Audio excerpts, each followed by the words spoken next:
Hello friends, on this video how you can solve your network problem on OnePlus Tab. So friends, before we start this video, do not forget to like and subscribe my channel. Okay, so let's start the video. At first, move on setting. Then here you can see this left side, click on, or you have to scroll down and tap on additional setting. After that, here when you tap on additional setting on the right side, you can see here many settings, okay, but you have to scroll on the down. Then here you have to click on backup and reset.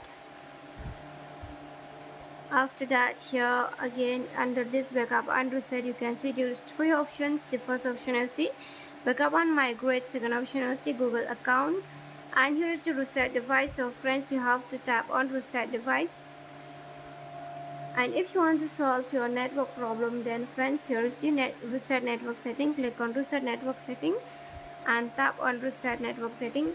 If your network is not working, it's not connecting, there is problem network on but it's not working, okay, then you can solve your network problem. Okay, so here's just tap on reset network setting on this red in color. Okay, so this is how you can solve your network problem. And friends, hope you loved the video, and if you love it, do not forget to like and subscribe my channel. Friends, thanks for watching. Bye.